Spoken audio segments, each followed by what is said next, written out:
vous intéressez de près au phénomène non inexpliqué et vous avez rencontré, il y a 11 mois, un monsieur qui s'appelle monsieur Gérald de Gâteau.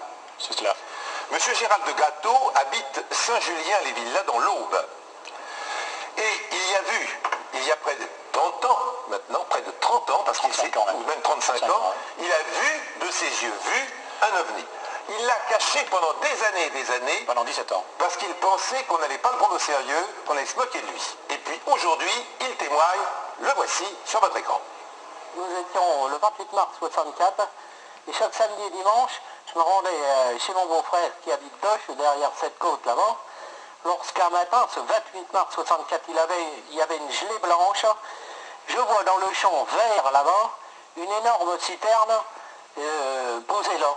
Et là, par esprit de curiosité, je me suis arrêté en bas de la côte et j'ai grimpé le chemin pour aller voir ce qui se passait de cette fameuse citerne. Et elle était comment? Énorme. 10 mètres de long, 5 mètres de haut arrondi aux extrémités et couleur métallisée. Et ça vous en êtes sûr, parce que ça fait 30 ans.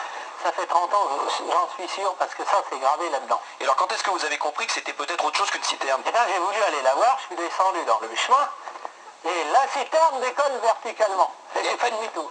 Et alors, comment ça décolle? Il y avait du bruit? Expliquez-moi le décollage. Le bruit, je ne sais pas, si j'ai rien entendu. Tellement j'ai eu peur, je suis filé dans le chemin. 6 semaines après, je suis revenu sur le lieu du décollage, et j'ai trouvé par terre 6 objets métalliques comme ceci. Combien? 6. Et vous êtes sûr que ça provient de la soucoupe? Oui.